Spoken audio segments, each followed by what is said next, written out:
menimbulkan kegaduhan yang akan merongrong pemerintahan Prabowo. Yaitu siapa? Imaduddin bin Sarmana. Lihat, Imaduddin nggak berani ke Jakarta. Para muhibin akan membubarkan panggungnya Imaduddin karena ini mengobok-ngobok umat Islam, menghancur belah yaitu mengadu domba umat Islam yang akan di mana-mana itu gaduh dibuat seluruh Indonesia. Setiap hadir Imaduddin pasti terjadi kegaduhan, pasti terjadi penolakan. Kenapa? Ini yang harus kita pentingkan, ini yang harus kita utamakan. Ini pemecah belah bangsa. Ada apa di belakang itu? Hanya PKI.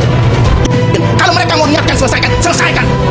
Jangan dibiarkan. Pemerintah harus hadir, MUI harus hadir, Kemenak harus hadir, saudara. Karena ini sangat berbahaya. Ini yang akan meletup di rakyat-rakyat kita yang akan bisa membesar menjadi bola salju yang terus menggelinding, dan ini akan menyusahkan rakyat. Kalau Ustadz Novel Bamukmin bersedia, kapan pertemukan Kiai Imad dengan satu di antara tiga? Habib Rizik, Habib Lutfi bin Yahya, atau Taufik As-Saegaf? Boleh kapan saja, insya Allah saya bertanggung jawab menghadirkan untuk diskusi, karena saya meminta bolak-balik ke Kiai Imad, jangan sekedar menggelinding di luar. Ini saya bicara langsung. Ayo ketemu, tapi pasti supaya selesai. Kita juga tidak mau ribut-ribut seperti ini. Benarnya Imaduddin Al-Utsmani atau Imaduddin Utsman atau Imaduddin bin Sarman? Saya tanya terus sekarang, Ibnu Taimiyah itu nama siapa? Bukan nama bapaknya. Oke. Sekarang Ibnu Qayyim Al-Jauziyah nama siapa? Bukan nama bapaknya. Masalah enggak? Ya nggak masalah. Tidak masalah, selesai sudah lah. A'udzu billahi minasyaitonir rajim. Bismillahirrahmanirrahim. Assalamualaikum warahmatullahi wabarakatuh, sahabat Udra Murnio. Akhirnya pun polemik nasab ini nyampe ke pembahasan daripada ILC Karni Ilyas. Ini semakin menarik teman-teman ya. Bola salju yang menggelinding ini nih, anggap aja bola salju yang lagi menggelinding, nggak akan kunjung usai. Mungkin dari kemarin-kemarin polemik nasab ini dibahas di beberapa konten kreator nih. Ini udah menuju ke polemik nasab, udah menuju ke ILC Karni Ilyas, dan akan menjadi pembahasan yang sangat menarik gitu ya. Karena nanti tentunya pastinya nih, kalau mungkin kesannya para pakar-pakar datang semua ini. Ini perseteruan antara Kiai Haji Imaduddin Utsman Al-Bantani dengan Habaib Indonesia Bang Alawi makin memanas. Nggak cukup sampai di sini aja nih, di konten kreator, di YouTuber, ataupun ceramah dari panggung ke panggung. Namun direspon juga nih oleh media nasional. Nah teman-teman, ini akan tetap menjadi sorotan nih kan. Kita cek langsung video. Walaupun dia salah, dia berbesar hati. Itu yang kita salut. Prabowo-nya Logowo, begitu juga yang namanya Gus Miftah ini Logowo. Sudah selesai. Tapi ada yang tidak selesai. Justru ini yang akan menimbulkan kegaduhan, yang akan merongrong pemerintahan Prabowo. Yaitu siapa? Imaduddin bin Sarmana. Itu tiap hari kontens-kontensnya, begitu juga narasi-narasinya mengadu domba. Maka saya melihat Imaduddin nggak berani ke Jakarta. Para muhibin akan membubarkan panggungnya Imaduddin karena ini mengobok-ngobok umat Islam, menghancur belah yaitu mengadu domba umat Islam yang akan di mana-mana itu gaduh dibuat seluruh Indonesia. Setiap hadir Imaduddin pasti terjadi kegaduhan, pasti terjadi penolakan. Kenapa? Ini yang harus kita pentingkan, ini yang harus kita utamakan. Ini pemecah belah bangsa. Ada apa di belakang itu semua? Hanya PKI yang selalu mengadu domba umat Islam sehingga nyaman dengan adu domba ini. Kalau dia kiai, kajian ilmiah, selesai kajian ilmiah. Bahkan Robitoh Alawiyah sudah membuat kajian yang mengundang itu Imaduddin bin Sarman itu dengan kajian 674 halaman. Kemana itu Imaduddin? Kalau mereka mau niatkan, selesaikan. Jangan dibiarkan.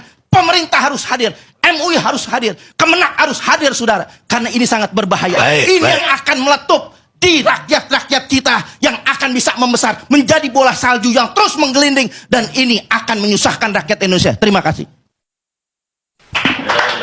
Boleh. Khusus yang terakhir, karena saya tahu persis tentang Kiai Haji Imaduddin Utsman, makanya kita buka bedah masalah seminar di UIN. Kalau Ustadz Novel Bamukmin bersedia, kapan pertemukan Kiai Imad dengan satu di antara tiga? Habib Rizik, Habib Lutfi bin Yahya, atau Taufik As-Saegaf?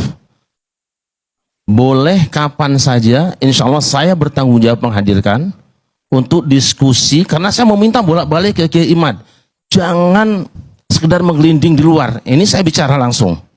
Ayo ketemu, tapi pasti supaya selesai. Kita juga tidak mau ribut-ribut seperti ini. Baik. Kapan saja kita undang, satu di antara tiga tadi, Habib Rizik, Habib Lutfi, atau Habib Taufik Assegaf, kapan bisa datang, kita bertemu, saya siap menghadirkan Kiai Imad, insya Allah. Iya. Saya bertanggung jawab. Jadi saya mau bertanya dulu dengan Kiai, ini sebenarnya Imaduddin Al-Usmani atau Imaduddin Usman atau Imaduddin bin Sarman? Saya tanya antum sekarang, Ibnu Taimiyah, Taimiyah itu nama siapa? Bukan nama bapaknya. Oke. Sekarang Ibnul Qayyim Al-Jauziyah. Al-Jauziyah nama siapa? Bukan nama bapaknya. Masalah enggak? Ya nggak masalah. Tidak Cuman- masalah, selesai, sudahlah. Ya.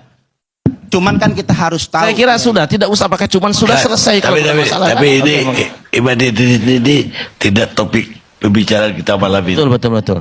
Tapi saya bertanggung jawab karena Beliau takutnya menyinggung diangkat habaib. nantinya. Beliau menyinggung habaib, ya kan? Bangsa ini sedang dikacaukan dengan pikiran masalah korupsi lain sebagainya.